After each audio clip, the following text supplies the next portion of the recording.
They laughed before he even touched the engine.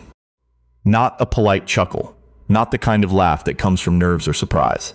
This was the slow, deliberate kind, the kind men use when they want you to know exactly where you stand. And Everett Boone stood right in the middle of it. If you're new here, welcome to Heritage Tales. Hit that subscribe button and stay with us. Because this one's going to stay with you. Everett Boone was 53 years old. He had hands that looked like they'd been worked on separately from the rest of him. Wide, cracked at the knuckles, permanently darkened in the creases, no matter how long he scrubbed. He drove a 2009 Silverado with a cracked dashboard and one window that only rolled halfway down.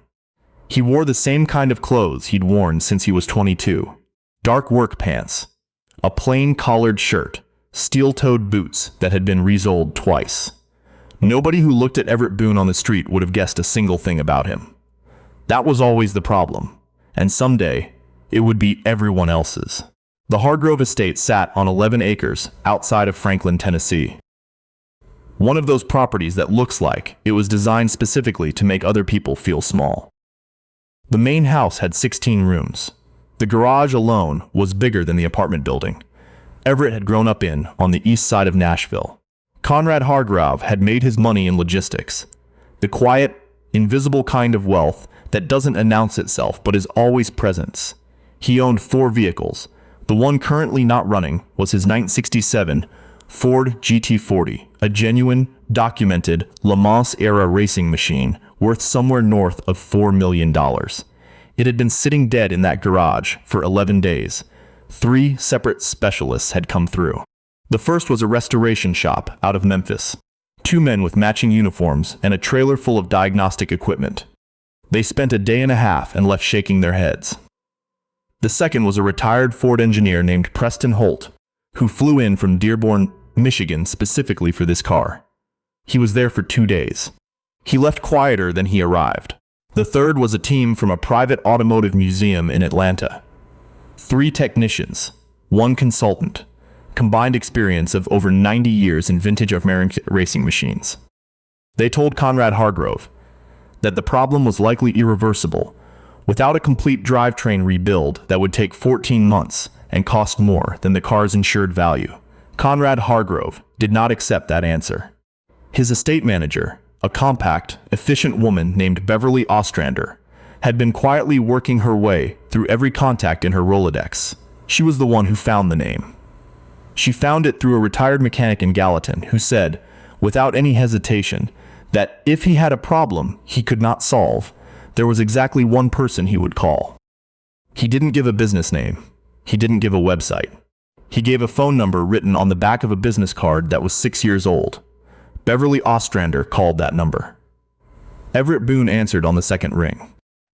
He arrived on a Tuesday morning at 8:15, which was exactly when he said he would. He came alone.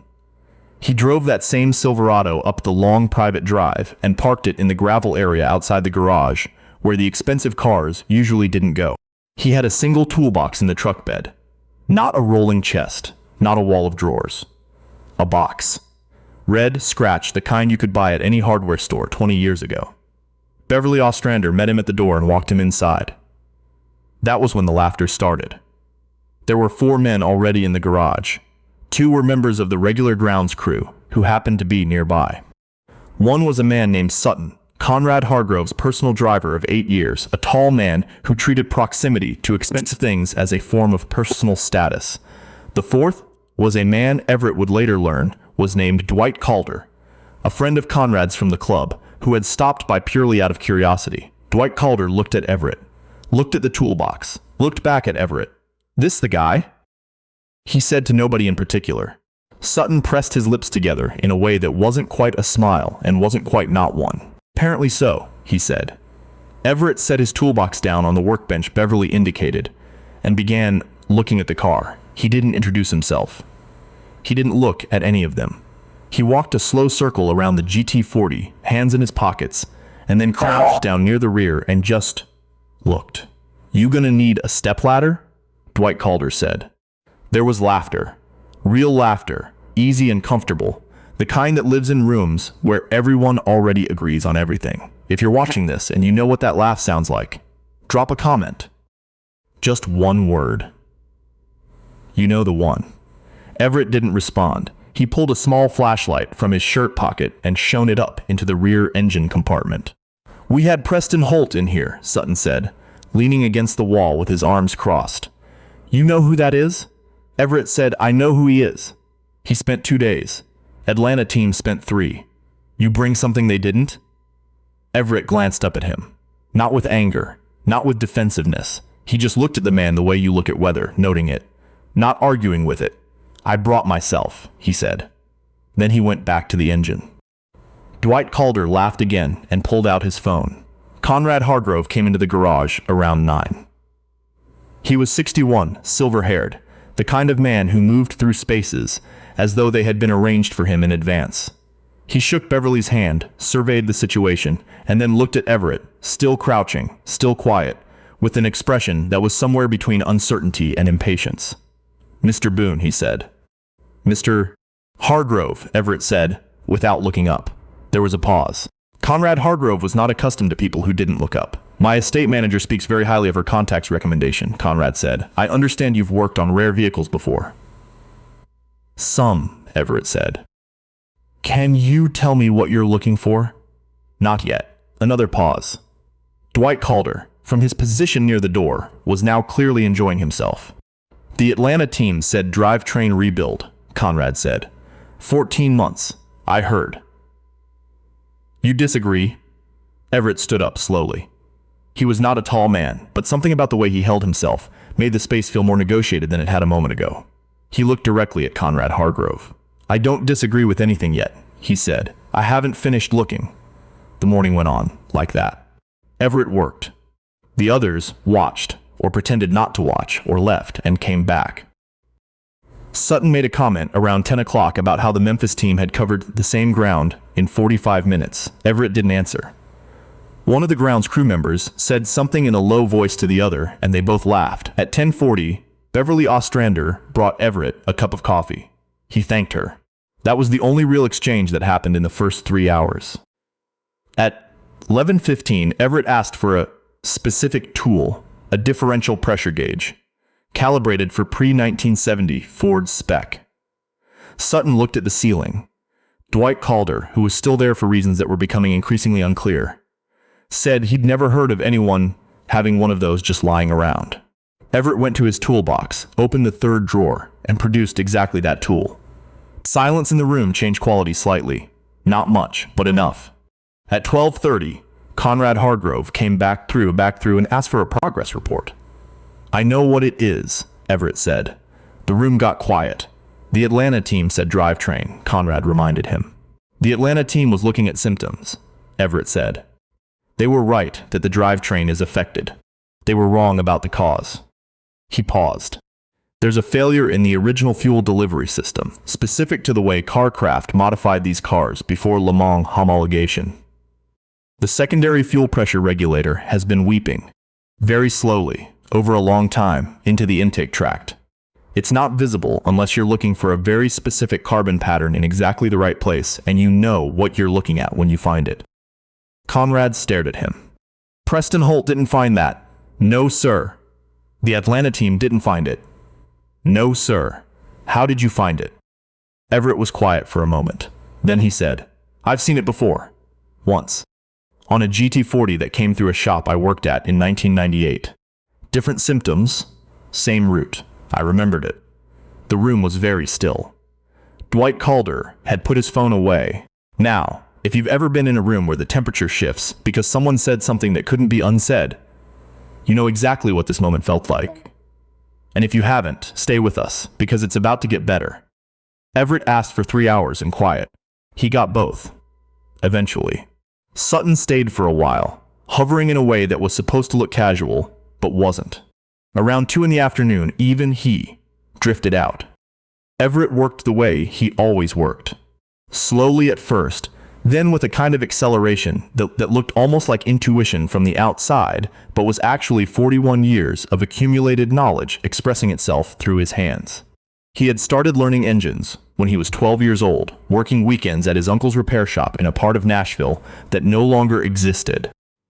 Knocked down in a development push in the early 90s, replaced by condominiums that now sold for $500,000 each.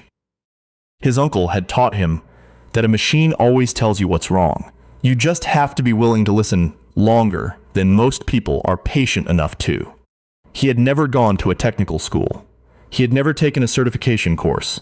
He had a GD and 41 years of engines. At 3:47 in the afternoon, Everett Boone started the GT40. The sound that came out of that car was not polite.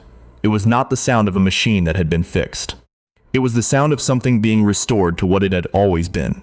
A controlled explosion, mechanical and magnificent, filling the garage with a roar that bounced off the concrete walls and the tool cabinets and the ceiling, and didn't stop for a full 30 seconds while Everett kept his hand on the throttle and listened. Then he let it settle to idle and turned off the flashlight he no longer needed.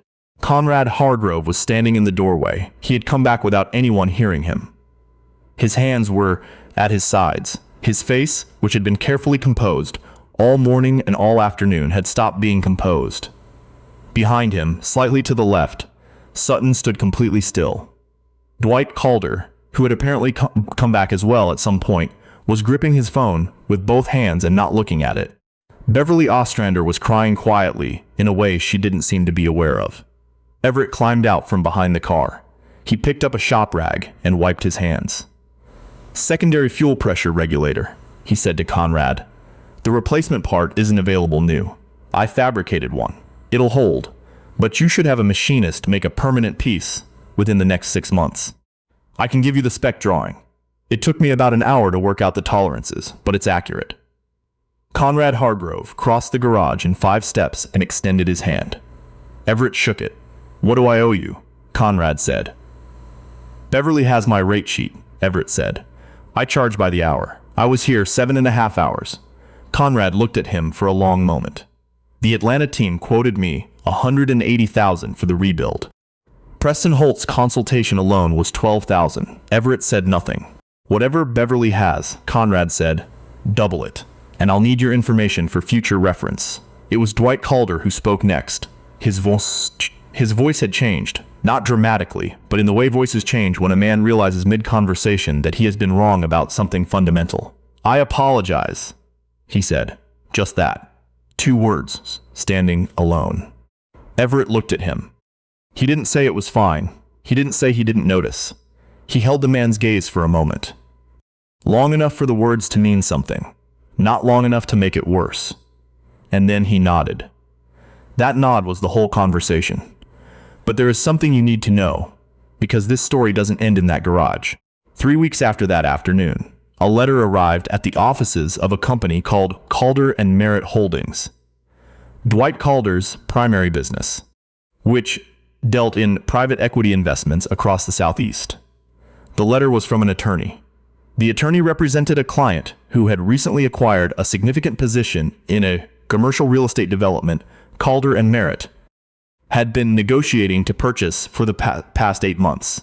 The client had moved quietly, bought through 3 separate LLCs, and had accumulated enough of a stake that the development's original financing structure was no longer viable without renegotiation. The attorney did not say who the client was in the letter itself, but on the signature page there was a firm name, Boone Capital Advisors, LLC.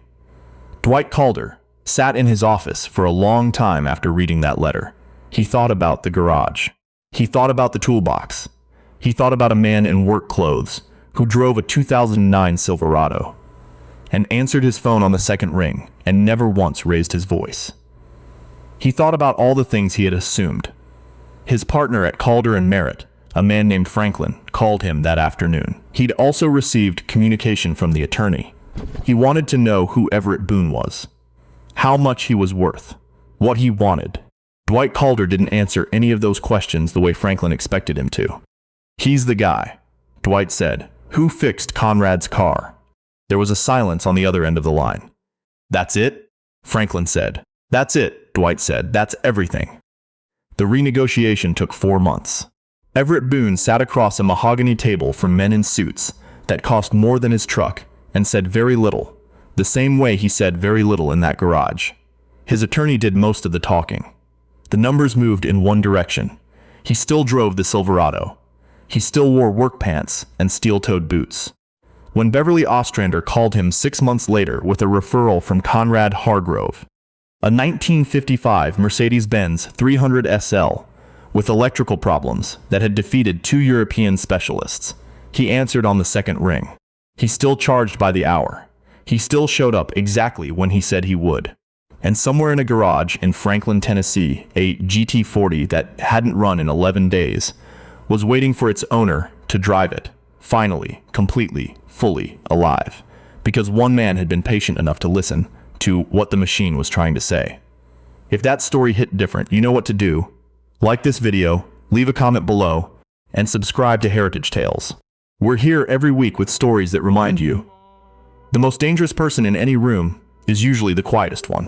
Everett Boone drove home that Tuesday evening with the windows down, the one that only rolled halfway, letting in just enough of the Tennessee air.